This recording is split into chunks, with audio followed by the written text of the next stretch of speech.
ಏಳನೇ ಪ್ರಶ್ನೆ, ಶ್ರಮ ವಿಭಜನೆ ಎಂದರೇನು? ಉತ್ತರ ನೋಡೋಣ. ಒಂದು ಕೆಲಸವನ್ನು, ಶ್ರಮ ವಿಭಜನೆ ಅಂದ್ರೆ ಏನು ಮಕ್ಕಳೇ? ಒಂದು ಪೂರ್ತಿ ಕೆಲಸವನ್ನ ಬೇರೆ ಬೇರೆ ವರ್ಗಗಳಾಗಿ ವಿಭಜನೆಯನ್ನ ಮಾಡುವಂಥದ್ದು. ಓಕೆ, ಈಗ ಒಂದು ಬಟ್ಟೆ ತಯಾರು ಮಾಡಬೇಕು, ಒಂದು ಉಡುಪನ್ನ ತಯಾರು ಮಾಡಬೇಕು ಅಂದ್ರೆ ಅಲ್ಲಿ ಹೊಲಿಗೆ ಹಾಕೋರು ಇರ್ತಾರೆ, ಬಣ್ಣ ಹಾಕೋರು ಇರ್ತಾರೆ, ಕತ್ತರಿಸೋರು ಇರ್ತಾರೆ ಅಲ್ವಾ? ಸೊ ಈ ತರ ಅದನ್ನ ಕೆಲಸವನ್ನ ಡಿವೈಡ್ ಮಾಡ್ಕೊಂಡು ಮಾಡ್ತಾರೆ, ಅದನ್ನೇ ಶ್ರಮ ವಿಭಜನೆ ಅಂತ ಕರೀತಾರೆ.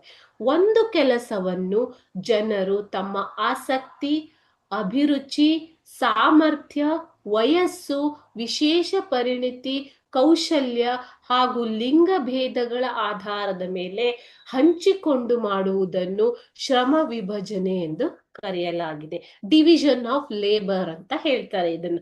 ಸೊ ಯಾರಿಗೆ ಯಾವುದರಲ್ಲಿ ಪರಿಣಿತಿ ಇದೆ ಆ ಕೆಲಸವನ್ನ ಅವರಿಗೆ ಹಂಚುವುದು.